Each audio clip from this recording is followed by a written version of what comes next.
Hey everybody, this is Erika Szabo, welcome back. So today I'm going to be reviewing a game that's been on my mind for a while now, a game that I was really stoked to get and had a really fun experience with, and that is Intelligent Systems' Fire Emblem Fates. In this case, Conquest. Conquest is considered the darker and harder game in the series.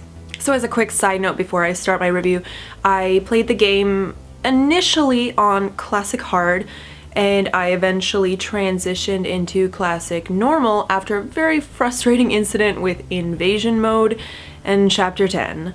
Yay. Like, that was not fun. And what was even more not fun about that, and that's not to say the game isn't fun, but the game was quite a bit easier when you went from hard to normal. I did not really like that transition, and I almost wish I hadn't done it, but it's just something that I wanted you guys to know.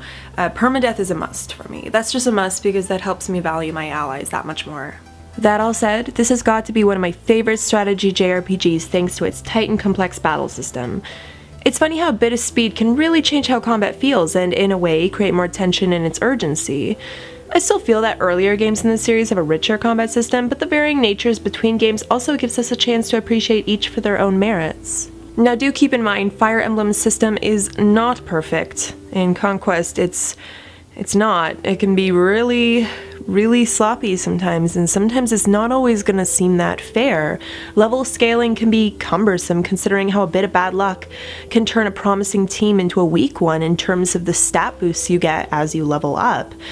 It should also be acknowledged that Intelligent Systems' map structure and design can be really troublesome sometimes, and all because of sloppy work. Sometimes that design, sometimes the party structure, they're not there, and it just doesn't really feel right. It's always felt more rewarding sensing that attention to detail, and while I definitely acknowledge it in the game's dialogue tree, it's still lacking elsewhere. Considering this was, at one point, a dying subgenre, I'm really excited to see it thrive the way it has. I'm really excited to see the Fire Emblem series change and evolve and grow throughout the years. I find that I have a love-hate relationship with Conquest's story.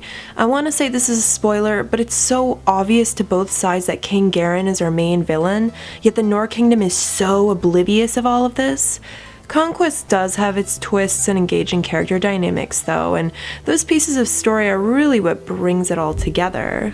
Now, I'm not trying to lay it on thick here, but I gotta say, when it comes to Conquest protagonist, your protagonist is probably one of the most cowardly, confused, and worshipped characters, and I don't really know how I feel about that.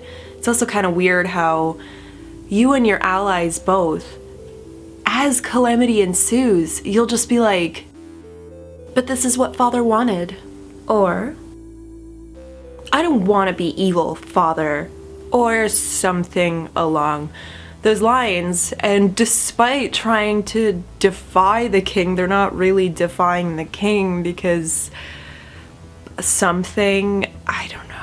I don't know. You know, when it comes to defying someone of royalty, I understand that is a difficult thing, but I immediately go to Final Fantasy IX for that, and the way that you see someone like Princess Garnet Dagger defy her mother, that was pretty cool. So I would have loved to see that happen to a much greater degree, for it to happen a bit sooner, but I don't know, maybe that would have messed with the structure of the story. I don't know. Honestly, one of the most frustrating parts about the story sometimes for me has to do with the protagonist's story structure. The naivete of our protagonist never really diminishes throughout the story, which is kind of weird, and it doesn't really make sense because people change over time. I'm not going to say that there isn't that, you know, it's definitely there is some growth, but it doesn't really happen in as realistic of a way as, I guess, you know, a lot of people might have wanted.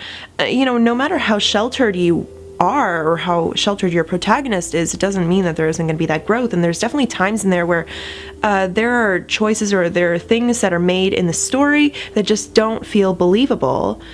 For a character of so much importance to just cower away, to just defy their own ideologies, well, sometimes that's what I like to call disappointing.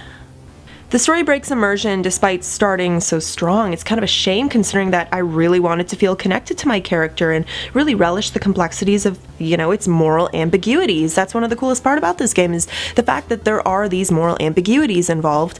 There was a lot more complexities that could have been delved into. This isn't really the best news, but there are other parts that make up for it. My poor Ezra, my main character, she just doesn't play the part I would like her to play, but luckily we do have a much loved returning feature, supports. Supports are a big part of Fates and have been a big part of the other Fire Emblem games as well. Watching conversations between your team and watching them build bonds is one of the most entertaining parts of the game. Most of these characters are pretty gimmicky, but in such good taste. Actually, just like in Awakening. Awakening had to incorporate that aspect. It had to infuse a little bit more of those archetypes to become a more caterable game to help the series survive. And despite how outrageous these characters can sometimes be, they truly own up to their archetypes. At the same time, we have characters who seem to fit into the mold and then break away from it in this weird flutter of realism. It's a nice touch and it keeps you wondering. It's those dynamics and rich dialogue tree that I loved and left me wondering what personalities I'd like most because, you gotta love those ships, right? Silas is basically my boyfriend or husband or whatever. And then we have a kid together and, whoa, yeah. With all that in mind, I actually had to take a bit of time to really dissect all of this and kind of let it sit inside me and figure out what do I really think about this game. I certainly have a bias towards the Fire Emblem series. I've been playing since its beginnings here in North America on the GBA, and that was a big part of my high school years. But what can I say about this one? Well, for one, the story wasn't always something that I could relate to. I couldn't feel as immersed as I wanted to when I had a protagonist I was dealing with, protagonist that I was trying to get immersed in, but I wasn't able to because of some of these choices and just ideologies getting mixed up. So in certain respects, I really did not like this protagonist. I did not like Ezra or Corin or, whatever you ended up naming your character. I didn't really like how they fit within this story. I think that the story could have done a lot more with its moral ambiguities. I do also at the same time, I love how there's two companion games, Revelations and Birthright. I think that's a really nice touch, and I think that it really adds to it. But definitely one of my favorite parts has to be the bond building elements of the game. I really do love my supports. I love these dialogue trees. I really like the combat despite some sloppy design.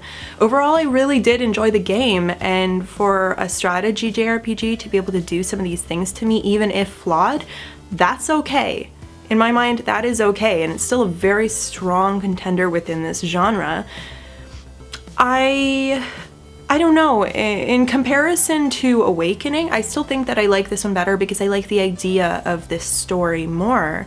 I like how they were able to flesh it out into numerous games all in one to create this all-encompassing story. I think that's really awesome, and I think that this is definitely one of those games where regardless of whether you are a new fan or you are a veteran of the series, this is a very solid title within it. So I really hope you enjoyed my review of Fire Emblem Fates Conquest.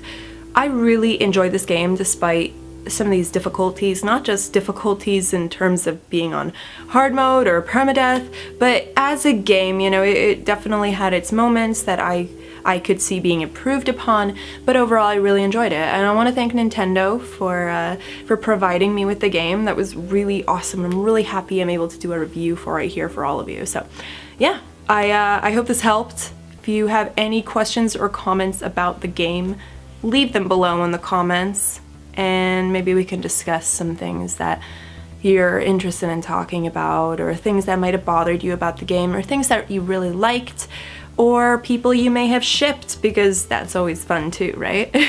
So yeah, I really hope you enjoyed this, and tune in again soon for lots more videos, alright?